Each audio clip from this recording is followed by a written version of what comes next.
The UPSC Civil Services exam is one of India's toughest tests. Every year, close to 1 million applicants slog hard, hoping to get into one of the limited number of coveted positions in government civil service.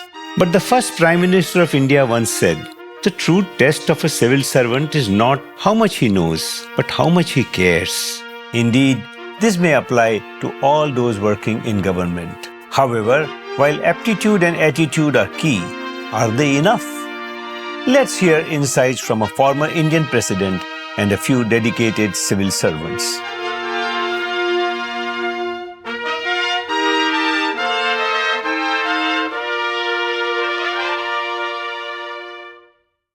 Right from the childhood, I wanted to do something for my own people, my farmers, my poor people. That was my dream. And after joining civil services, my dream became a reality. Yes, I'm a qualified MBBS doctor from Government Medical College. I had always had a social bent, like I wanted to do something for the people. But then I believe being a civil servant, I could serve on a larger scale. Having a service attitude is important, but according to His Excellency, the former President of India, how they carry out their duties also matters. The main duty of civil and public servants in a democracy is to implement the policies of the government in every sector of the society in a timely manner with full transparency, loyalty and fairness. However, even with sincere intentions and actions, these civil servants face many varied challenges. We are not officers, we are public servants. We are the servant of people because we have to break our egos. We have to think from the perspective of the taxpayer who pays for our salary. And it's easy to say, but difficult to accept because from an officer to a servant, it's a major role shift that's been happening in services and many are finding it difficult. We have three stakeholders. The first stakeholder is a public, second stakeholder is a politicians, and third stakeholder is our system. While working, we have to follow the system, the rules, regulations. While serving that, the people have a lot of expectation from the civil servants. Our first aim as a government servant, public servant, is to listen to them properly, understand their problems, what issues they have, and how you can resolve the problems promptly. That is the foremost challenge. At a very young age, you have got a lot of powers. Along with the powers comes responsibility. And unless and until you handle your powers responsibly, you will not be able to satisfy your higher bosses, political bosses, as well as non-political bosses and the people. We face a lot of challenges, especially the expectations of government from us as far as delivering our targets throughout the annual targets are very huge. Plus, the kind of manpower we have to help us out is very less. And we are seen through a lot of big lens. Our work is very much analyzed and observed and always commented on, work, review, and all these things are happening. So it's quite a high tension, high stress, high anxiety job. Maintaining personal integrity under pressure is perhaps one of the biggest challenges they face. In the current era of social media, every small and big aspect of the government sector becomes the subject of public conversation and discussion, and civil servants are accused of corruption from time to time. Earlier, when I was working with the state government, there was always a lot of political pressure and a lot of administrative pressure to do things, things which you were not wanting to do for certain reasons, that they are not as per the rules and this and that. You have to follow certain procedures, you have to follow the law. Whereas people on the other side don't understand all of these things. They are more concerned that, my work has to be done. So I remember one situation where my boss had asked me to do a file in a particular way. And for me, it was completely non-doable thing. This was a matter in which stakes of crores of rupees was there, and some higher up in this thing in my hierarchy had said that you just overlook this thing, like you don't look at this, and that it will be a thing between you and me, that you don't look at this. It's like I'll keep it a secret and all. The pressure was intense, but luckily, she was able to gracefully stand her ground. Yes, it was a charging situation. This thing was completely unthinkable for me, So the fact that I could say no to him in a very quiet, in a very polite and calm manner, I think comes from Vipassana. His Excellency and these civil servants often face high pressure in their line of work, but fortunately for them, they share a common bond in dealing with their challenges. They all practice the ancient technique of Vipassana meditation, which was used by the Buddha himself for his own enlightenment 2600 years ago.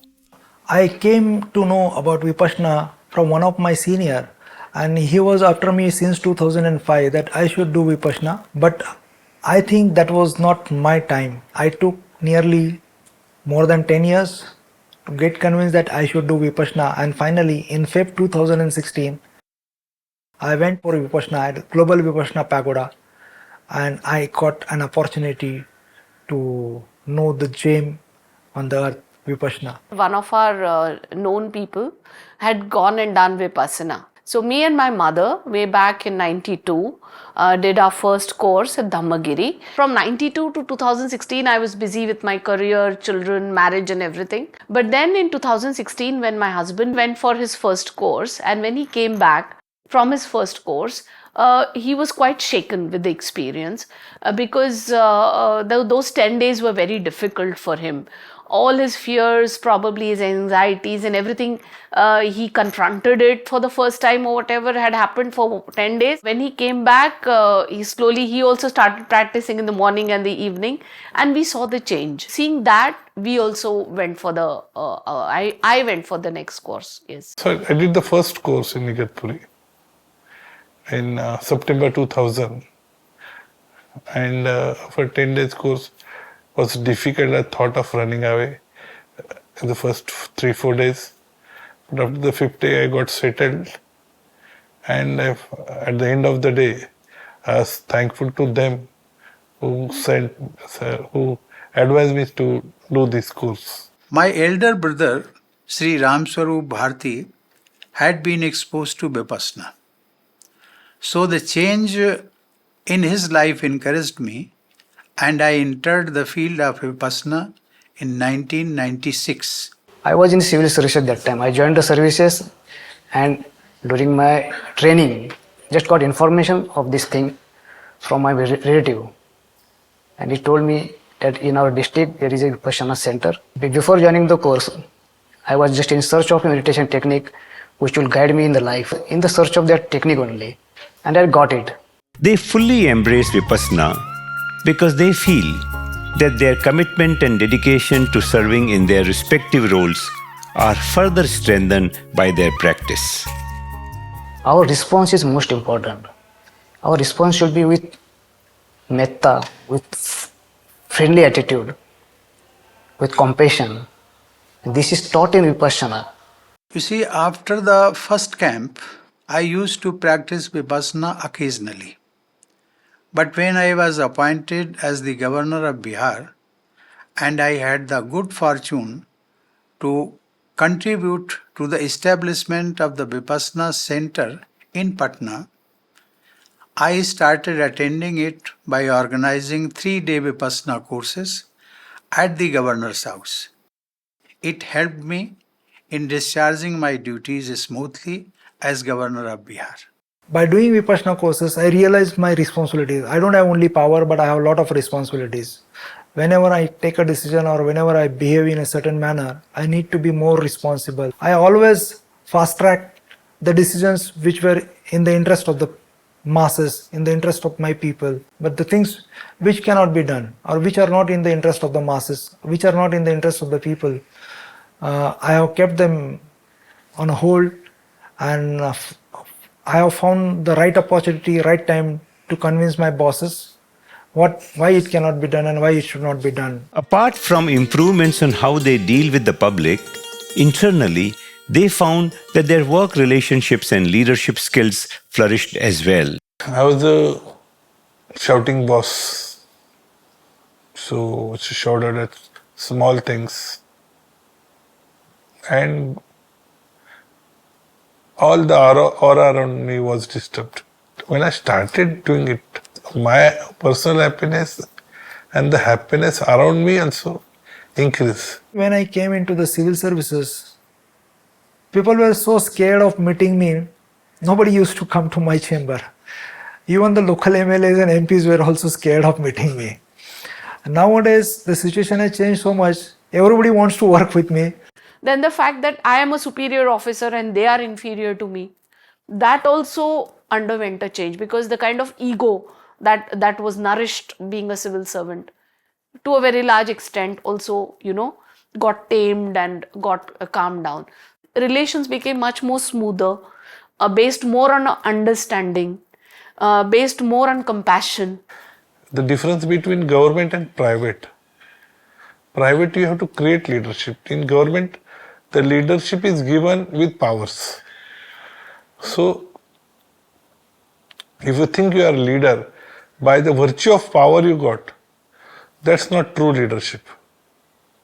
It's when your colleagues accept you as a leader.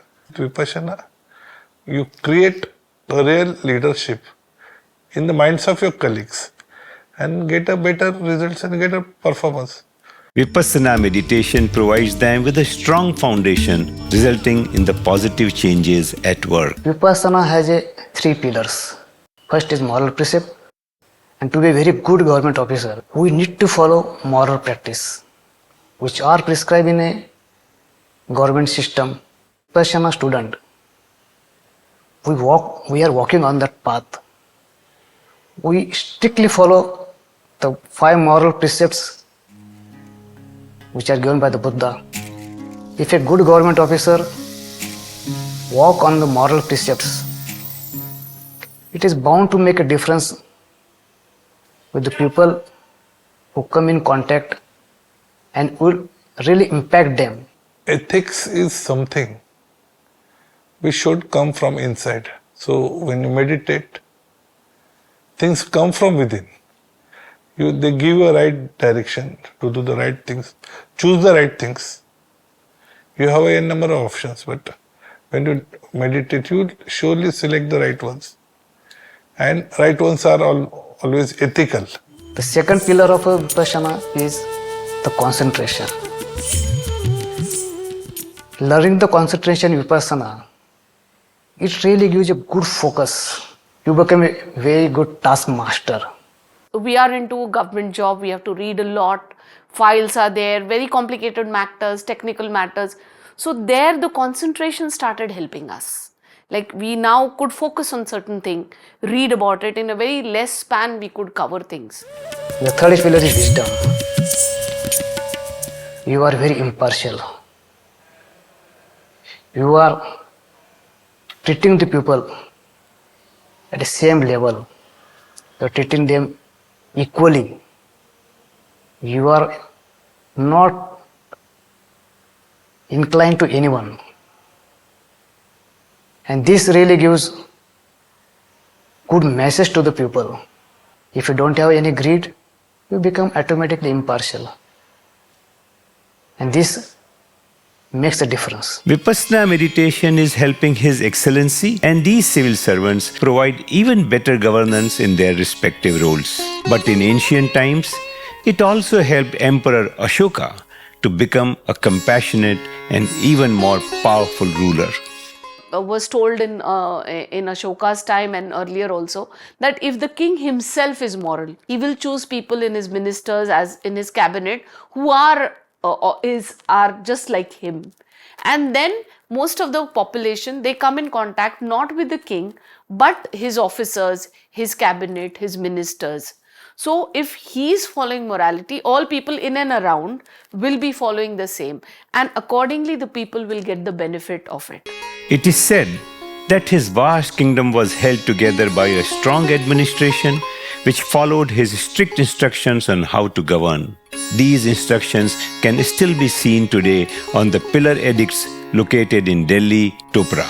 My officers of high rank and low and middle rank, my instructions are to protect according to Dhamma, to dispose according to Dhamma, to make others happy according to Dhamma, and to guard others according to Dhamma. शासन हुए धर्म का लोग हों या खुशहाल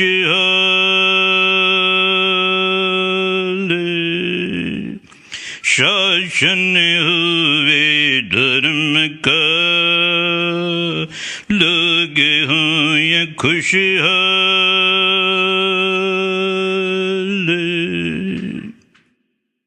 The lion capital pillar of Ashoka and the Ashoka wheel seen on the Indian flag are two symbols of Dhamma, the teaching of Buddha.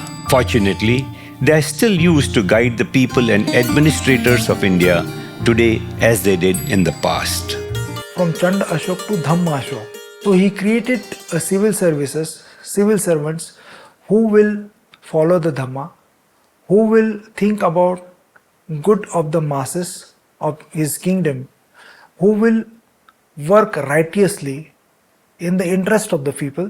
Good governance means they are abiding by the oath they took when joining public service. When we come into civil services, we take the oath of allegiance to Constitution of India. As civil servants, we have to work towards the goals that have been set up in Constitution of India. And when I read Constitution of India, it is so much aligned with the teachings of Buddha and Vipassana itself. The Constitution of India is based on the value of equality, justice and secularism for all sections of the society, and Vipassana meditation is also a non-sectarian discipline for all sections of the society. Therefore, it is easy to imbibe in life.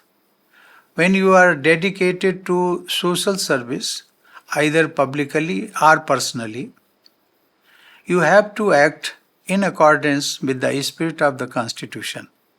Vipassana provides the ease to reinforce this commitment. His Excellency and these civil servants found that Vipassana meditation helps them cope with the difficulties at work. But even more priceless than that, they found a solution to come out of their own personal challenges.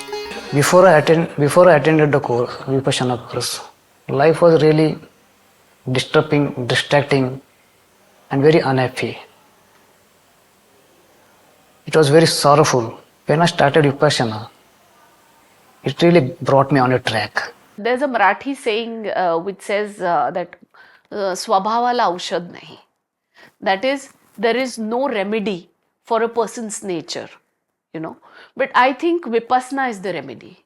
I was always on an emotional roller coaster, like this. If I compare myself from the earlier Pallavi and now Pallavi, and I'm much calmer, quieter, a more composed person as compared to what I was earlier. It reduced my anger.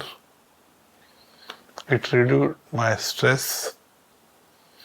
Then it gave me the courage to be in the situation instead of avoiding the situation. Vipassana paves an easy way for me to observe my daily behavior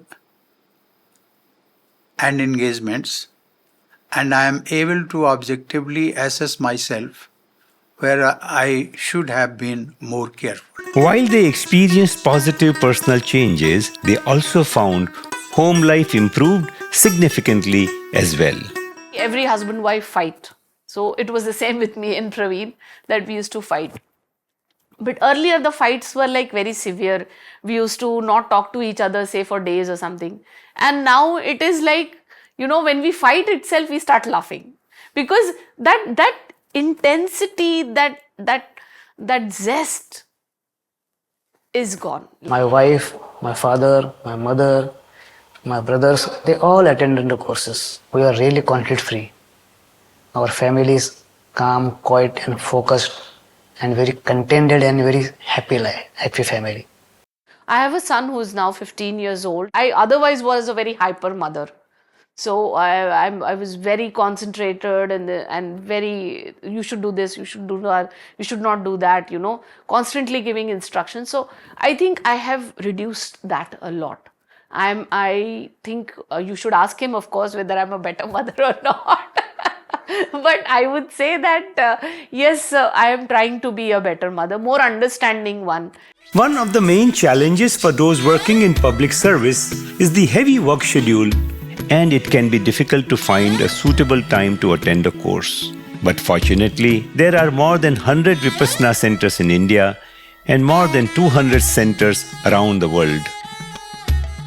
10-day residential courses are run almost back-to-back throughout the year, giving plenty of options for those wishing to experience Vipassana. On top of that, in India, some state governments provide extra paid leave for their civil servants to attend a course. Government, I believe, is convinced of the benefits that Vipassana brings to the individual as an officer and also to the working of government. The message from His Excellency and these civil servants is loud and clear. Along with character building, human values are developed, sensitivity increases, and the feeling of dedication for public welfare is confirmed. Our schedule is very hectic. We remain stressful throughout the day. Things, it piles up. It causes all different physical and mental elements. Vipassana practice daily morning and evening. It cleans it. It's all the stress, accumulated stress gets nullified and you become very fresh, positive, focused in your work. It's not finding time for Vipassana, it's finding time for yourself. So it's a choice we make, and where there's a will, there's always a way. They are well-meaning people. But over a period of time, slowly, one loses that touch, that orientation, which one usually has in the beginning of the service. So I believe when you do Vipassana, you reorient yourself, you realign yourself, and you really come to know what is the art of living, how to live life the best way possible. In the today's modern world, everybody wants an instant solution. When you are thinking about purification of mind, I don't think so there is a shortcut. And 10 days is a very short span. Once you give these 10 days to yourself, this is going to change not only your life, your family's life, but whole of your organization's life and the whole of your state's life. This is the only one life, and you should make the best of it. धर्म जिस रक्षक नहीं, धर्म जिसी न ढाल, धर्म पालका को सदा, धर्म रवे रखवाले। धर्म जिस रक्षक नहीं, धर्म जिसी न ढाल, धर्म पालका को सदा, धर्म रवे रखवाले।